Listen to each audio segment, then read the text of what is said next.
Sabay-sabay natin alamin ang mga kaganapan na nangyayari sa ating bansa.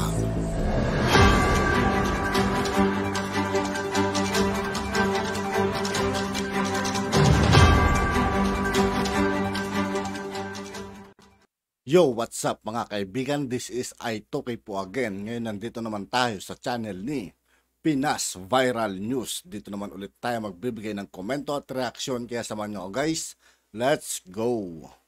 Kakapasok lang na balita kung saan Pangulong Bongbong Marcos matindi ang ginawa dahil nagawa nitong paamuhin ang 40 bansa para kumampi sa kanya sa usaping West Philippine Sea. Pangulong Bongbong Marcos, siya lang ang nag-iisa at bukod tanging Pangulo ang nagkagawa nito. Pero bago ang lahat mga kababayan, kung bago ka pa lamang sa lahat ng hindi pa nakasubscribe mga kaibigan kay Pinas Viral News, mag-subscribe na po tayo at huwag nyo rin pong kalimutan mag-subscribe dito sa aking channel namin, ay huwag mong kalimutang mag-subscribe at pakiclick na din ang notification bell para mas maging updated ka palalo sa lahat pa ng bagong videos na i-upload namin. At yun na nga mga kababayan, viral at trending ngayon sa mundo ng social media ang di umano'y balitang inilabas ng Republic of the Philippines sa kanilang official website. 2016 Arbitral Ruling legally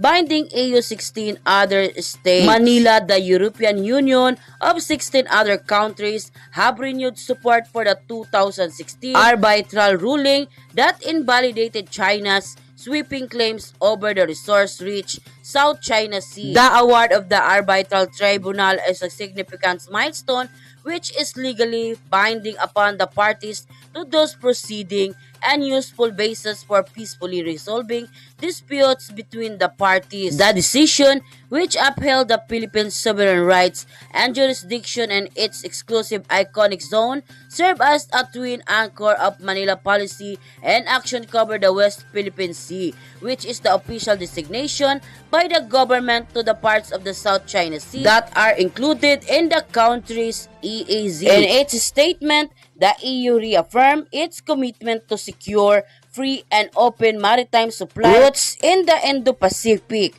in full compliance with the international law as reflected in UNCLOS in the interest of all. Unquote. Matapos ngang lumabas ang balitang ito, ay umani agad ng samut-saring komento mula sa marami sa ating mga kababayan, kung saan ay marami nga sa kanila ngayon ang hindi napigilan ng kanilang sarili na maglabas ng kanilang hinaing at komento sa mundo ng social media. And the netizen posted, tanggapin man o hindi ng mga kritiko niya, pero ito ang katotohanan na tunay at responsable ang ating Pangulong Bongbong Marcos and he truly in the right track. We are continue praying for him for the success of the nation. God bless us all. God the Philippines. Baliwala ang arbitral ruling na yan kung hindi pumayag ang China. Kailangan kasama din pumayag sa agreement ang mga Southeast Asian nation tulad ng Vietnam, Malaysia, Brunei, Indonesia, Thailand at Taiwan kasi may claims din sila sa WPS.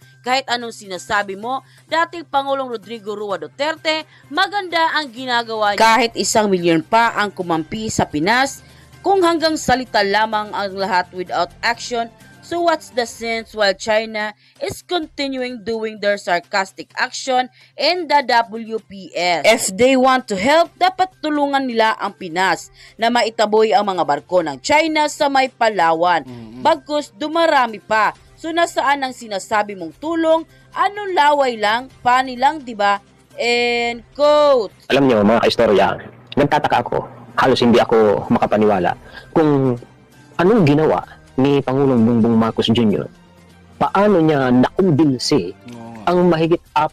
Biruin nyo mga kaibigan, ilang Pangulo ang dumaan. Si Pangulong Bongbong Marcos lang ang nakagawa niyan. Diba? Paamuin niyo yung mga taga-ibang bansa.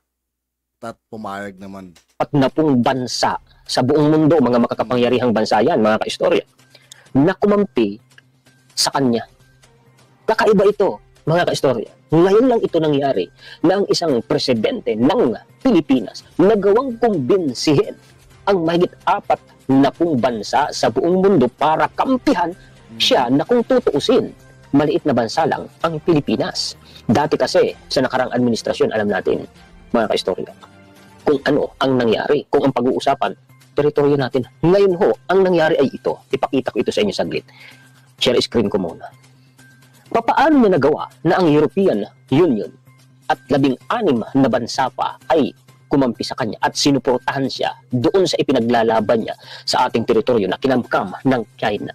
O, pag-uusapan natin ngayon, yung 2016 arbitral ruling na yan na parang kumbagay halos itapo na ng nakarang administrasyon na ang pagkakadescribe pa nga niya dyan, mga kaistorya, isang papilang na walang halaga na kumbaga ay parang lamukusin mo, tapon mo sa basurahan, parang ganun. Pero ngayon, itong arbitral ruling na ito ay siyang tinititigan nitong mahigit 40 bansa sa buong mundo na makakapangyarihang bansa na kumampi kay Pangulong Bongbong Marcos Jr. at ngayon kakampi natin para ipaglaban po yung teritoryo natin na kinamkam ng China.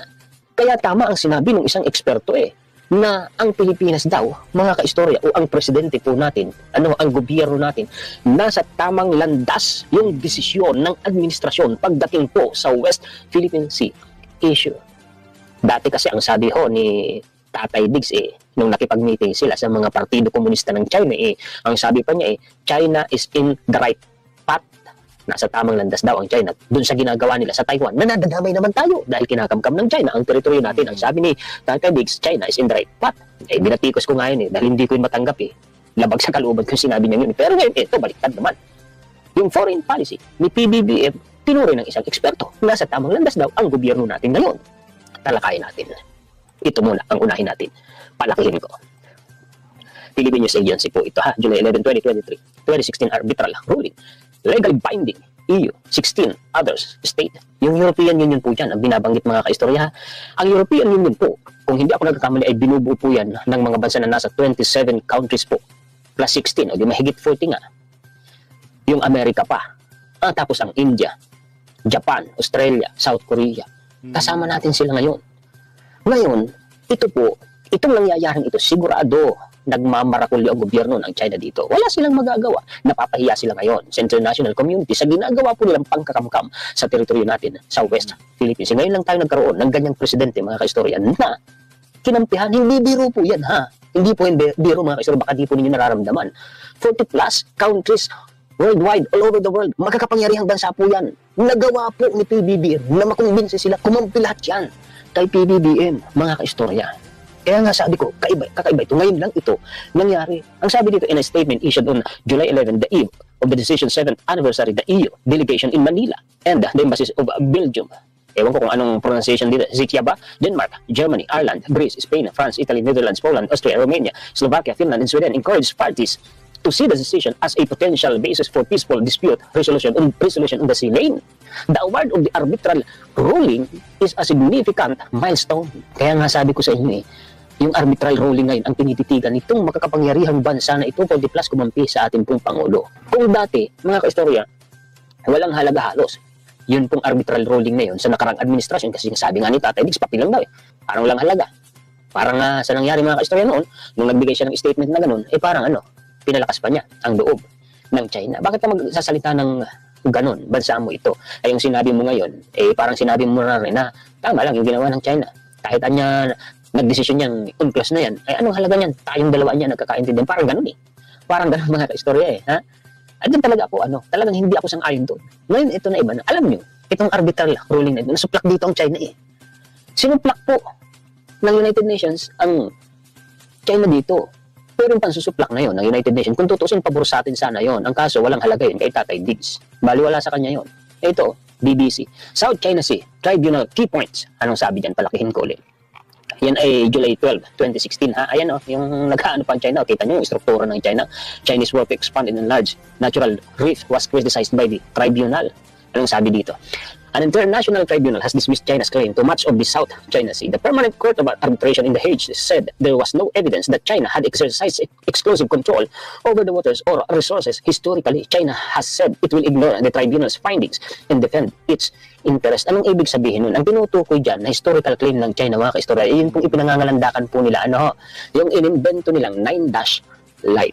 Inimbento lang nila yon. Kaya lang nila sinabi yung 9-9 na yun at ipinagpipilitan nila ay para magkaroon sila ng katwiran na ipaglalaban nila na kunyari nila yun. Pero ang totoo, wala yun.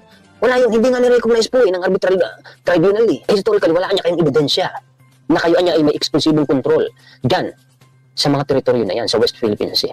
Bakit? Ilang beses ko na rin itong diniskas mga kaisla. Tinakil ko na ito ng ilang beses.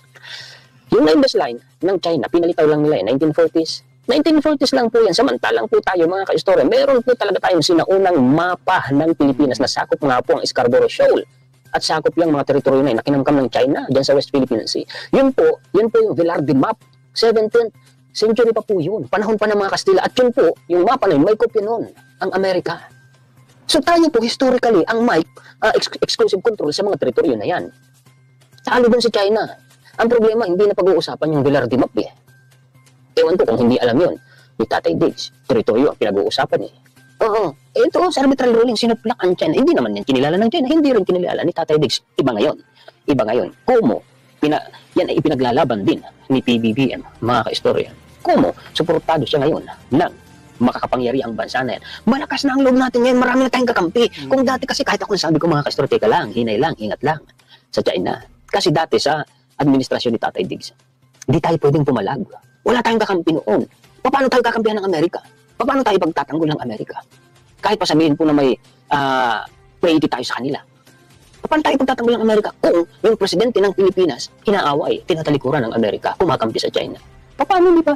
Kaya noong time na yun, wala. Sunod ka na lang sa Agos. Sabi ko nga siguro kung nagkataon na nag-extend pa ng 5 hanggang 6 na taon ang termino ni Tatay Diggs, baka tuloy na tayong naging probinsya ng China. May nagpo-post pa na baka daw ganito, ganyan, maging sakop na tayo ng Amerika. Mas mabuti na yun kung tutusin, ha? Kung pilusupuhan lang.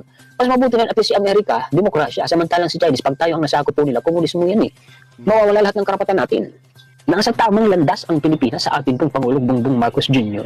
Tapos ang daming bumabatikos. Kaya, napupuri ng mga eksperto ang ating pong Pangulo. Ang sabi dito, government on the right path on West Philippine Sea issues, says maritime law expert. Ang sabi dito si J. Batong Bakal, Manila, Philippines, a maritime law expert on Wednesday commended the Marcos administration on maintaining its stance on the West Philippine Sea despite the ongoing maritime dispute. During the Laging Handa public briefing, J. Batong Bakal, director of the University of the Philippines Institute for Maritime Affairs and Law of the Sea, shared that various countries supported the Philippines against China's misconduct. Maganda po ang mga moves ng government ngayon. Siya ang nagsasalita dyan na pinapakita natin na talagang gusto natin sa mundo na naninindigan tayo sa ating mga... At yun na nga mga kababayan, ano na ang masasabi mo? At yun nga po mga kaibigan, dito po nagtatapos ang ating reaction video. Muli ako po si I2K ng Sundalo ng Dunggalo at 811. Maraming salamat sa patuloy na pagsuporta. Yeah, peace out.